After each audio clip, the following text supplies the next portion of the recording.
तो हेलो दोस्तों, कैसे हैं आप लोग। दोस्तों उम्मीद होगा कि आप लोग बहुत अच्छे होंगे और आज के इस क्लास में काफ़ी मज़ा आने वाला है क्योंकि आज का क्लास काफ़ी इंपॉर्टेंट होने वाला है। आज हम लेके आए हैं सीएसएस के कुछ महत्वपूर्ण 20 क्वेश्चन को जो गवर्नमेंट एग्ज़ाम में या ओ लेवल के सेकेंड और थर्ड पेपर में और ट्रिपल सी में कुछ ना कुछ क्वेश्चन ज़रूर आता है। दोस्तों अगर आप कंप्यूटर से रिलेटेड कोई भी तैयारी करते हैं, गवर्नमेंट की चाहे प्राइवेट, या आप सीएसएस पढ़ चुके हैं तो इस क्लास को लास्ट तक ज़रूर देखिएगा। चलिए हम स्टार्ट करते हैं एक एक क्वेश्चन को। तो सबसे पहले हम जानेंगे कि पहला क्वेश्चन क्या है। पहला क्वेश्चन आप देखोगे कि सबसे पहले क्वेश्चन में आपको आ रहा है कि सीएसएस का पूरा नाम क्या है। सीएसएस का पूरा नाम क्या है। कहीं पर आपको पूछ देगा कि एचटीएमएल का पूरा नाम क्या है, तो एचटीएमएल का पूरा नाम होता है हाइपर टेक्स्ट मार्कअप लैंग्वेज। ऐसे ही सीएसएस का पूरा नाम होता है कैस्केडिंग स्टाइल शीट। तो दोस्तों ये काफ़ी इंपॉर्टेंट क्वेश्चन होता है और ये लगभग बहुत सारे गवर्नमेंट एग्जाम में पूछा जाता है कि सीएसएस का फुल फॉर्म क्या है या सीएसएस का पूरा नाम क्या होता है।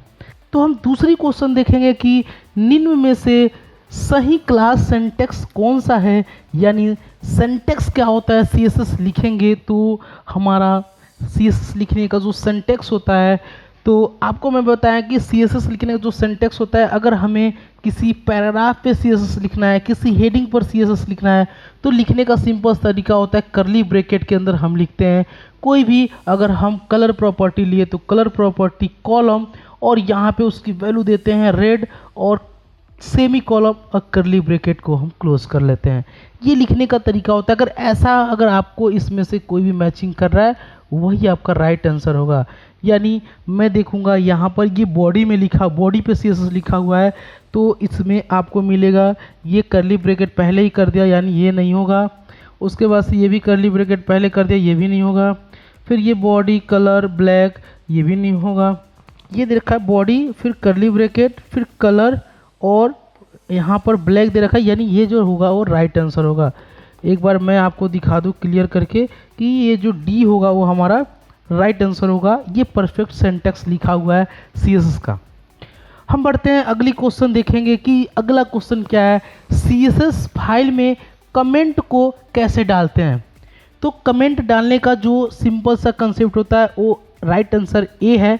ये हमारा कमेंट डालने का जो सिंपल सा प्रोसेस होता है, तो आप इसको भी ध्यान से देखिए, काफ़ी महत्वपूर्ण ये भी है। उसके बाद से अगला क्वेश्चन हम देखेंगे, तो अगला क्वेश्चन हमारा है कि बैकग्राउंड कलर बदलने की क्या प्रॉपर्टी होती है। दोस्तों इस पे थोड़ा सा हम टाइम लेंगे। बैकग्राउंड कलर बदलने की जो प्रॉपर्टी होती है उसको मैं अभी बताने से पहले आपको यहाँ पे थोड़ा सा इसके बारे में और भी सारी चीज़ें बता दूँ कि सीएसएस में जो बैकग्राउंड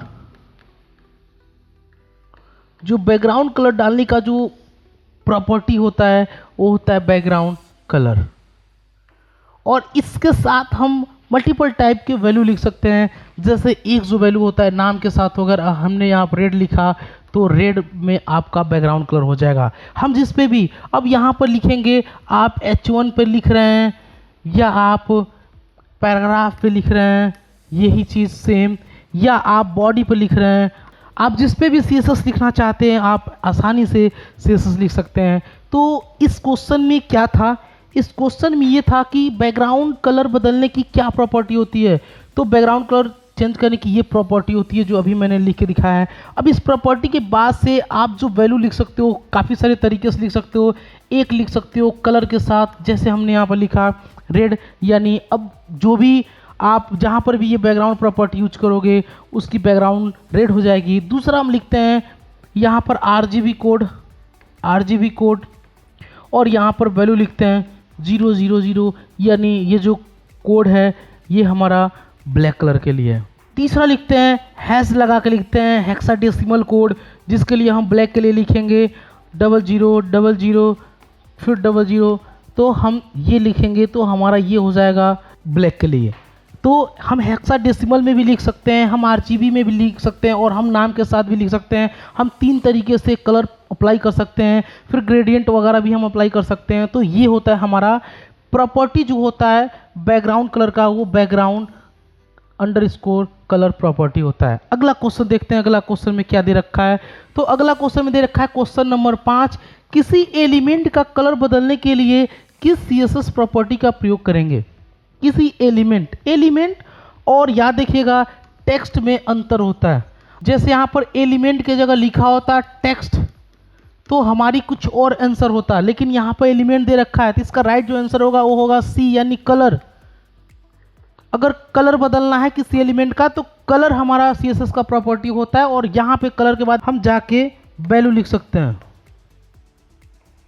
जो भी वैल्यू लिखना है, वैल्यू लिखने का बहुत सारे तरीका में हमने आपको पिछले क्वेश्चन में बताया था कि वैल्यू लिखने के जो 3 तरीके होते हैं, वैसे आप यहाँ पर भी जाके वैल्यू लिख सकते हैं। लेकिन अगर ये टेक्स्ट होता एलिमेंट के जगह तो हमारा क्या होता, इसकी जो प्रॉपर्टी होती सीएसएस की वो ए राइट आंसर हो जाता। लेकिन अभी जो क्वेश्चन एलिमेंट की बात कर रहा है उसके लिए जो हमारा राइट आंसर होगा वो होगा कलर प्रॉपर्टी होगा। लेकिन अगर वहीं पर टेक्स्ट का बात करता तो हमारा हो जाता टेक्स्ट कलर।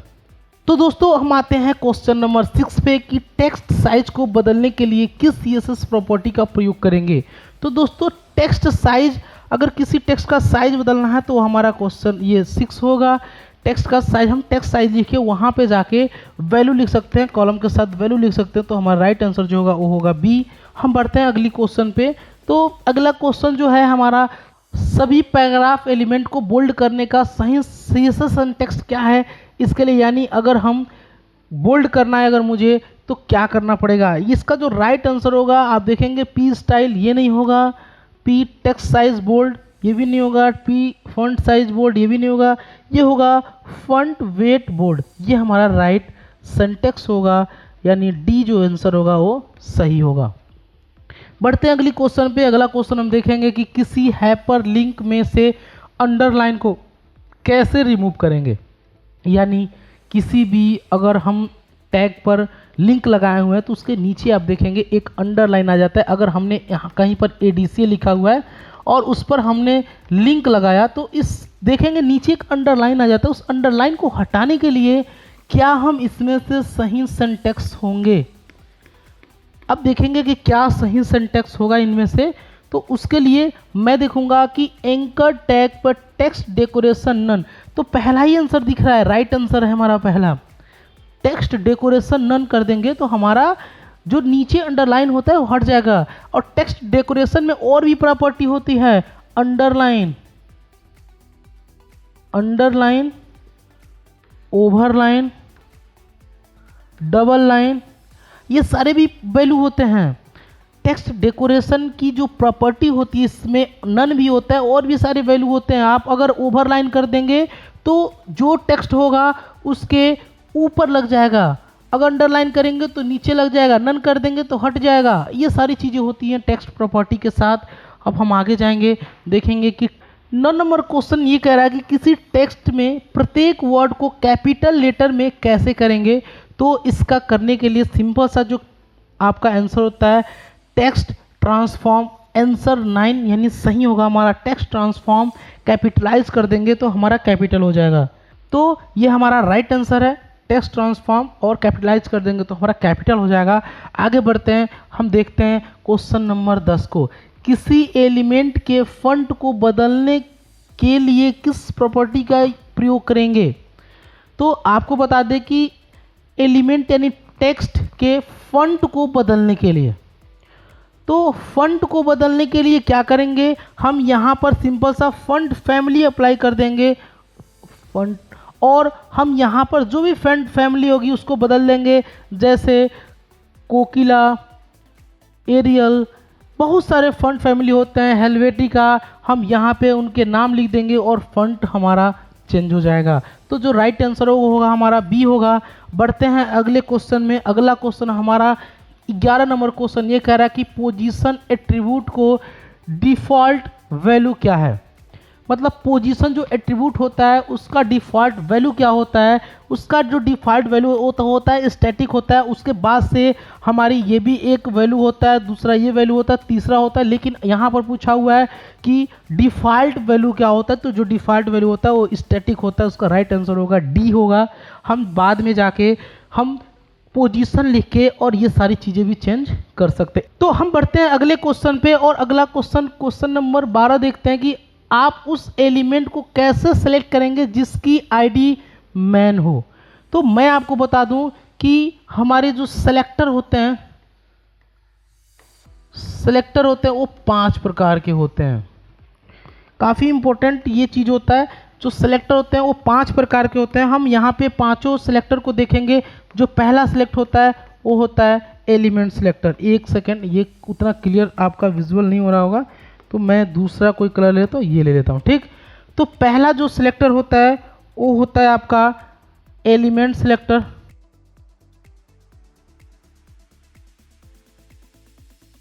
एलिमेंट सिलेक्टर पहला। दूसरा जो होता है वो होता है आईडी सिलेक्टर। तीसरा जो होता है वो होता है क्लास सिलेक्टर। चौथा जो होता है वो होता है ग्रुपिंग सिलेक्टर।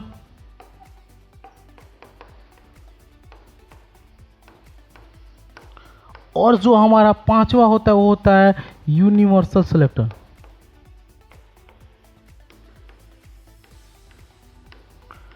तो ये 5 प्रकार के सिलेक्टर होते हैं। और इन सिलेक्टर जब हम CSS लिखते हैं तो सिलेक्टर में कैसे यूज करते हैं, एलिमेंट सिलेक्टर के में सभी टैग आते हैं। और जैसे हम अगर H1 पर लिख रहे हैं कुछ भी CSS प्रॉपर्टी वैल्यू, तो ये होगा एलिमेंट सिलेक्टर।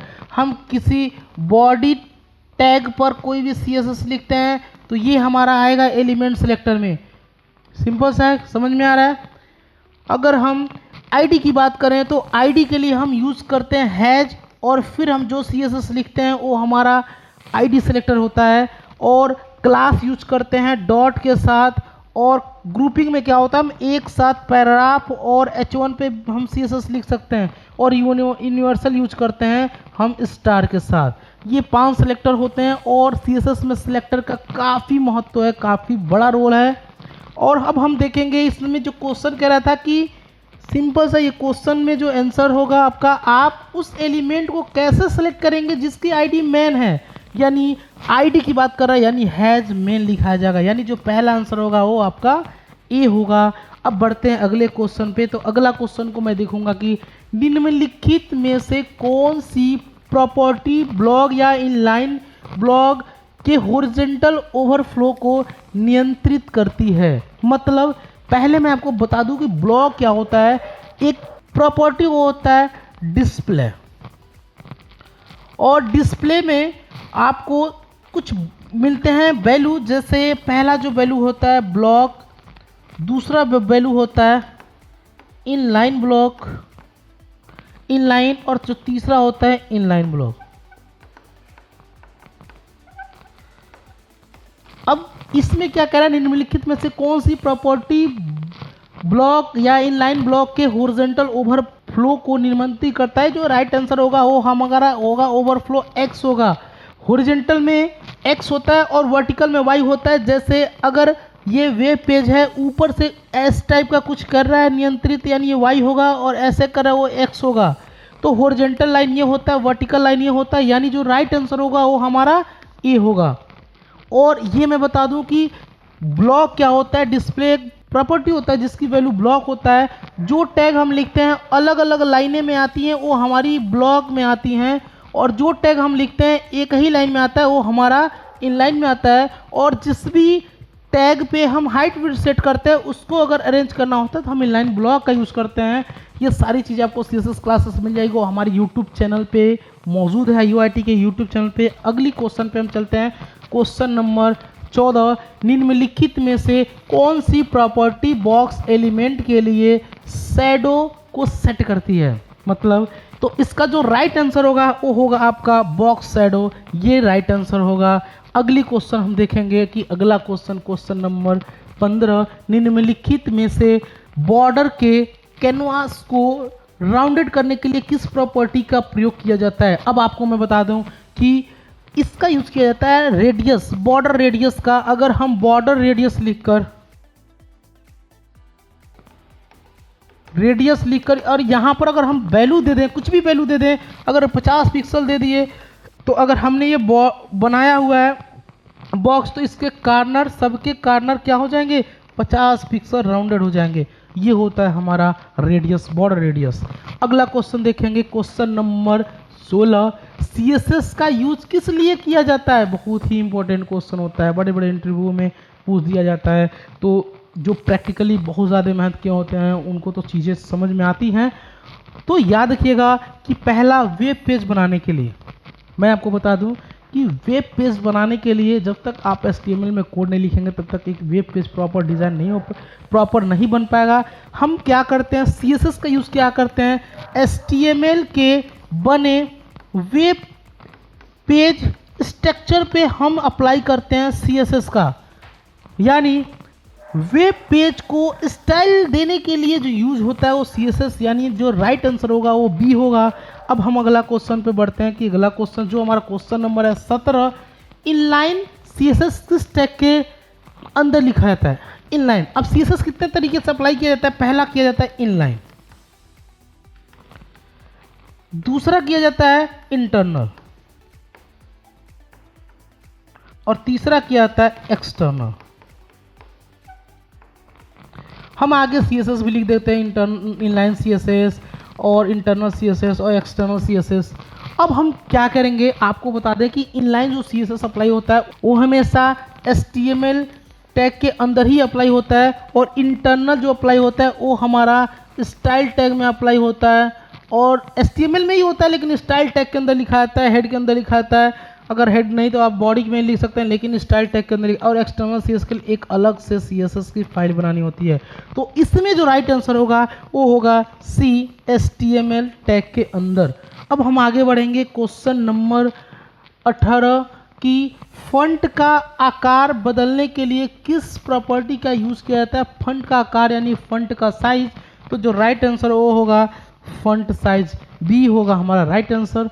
तो जो राइट आंसर होगा हमारा B होगा। हम बढ़ते हैं अगली क्वेश्चन में तो देखेंगे कि 19 नंबर जो क्वेश्चन है, CSS में क्लास सेलेक्टर किस चिन्ह से शुरू होता है। अभी मैं आपको कुछ 8वां या 9वां जो आपका क्वेश्चन था उसमें बताया हूँ कि हम ID के लिए यूज़ करते हैं हैश, क्लास के लिए यूज़ करते हैं डॉट, और हम सारी चीज़ों को बताएं। एलिमेंट सेलेक्टर में हम एलिमेंट यानी टैग पे लिखते हैं CSS।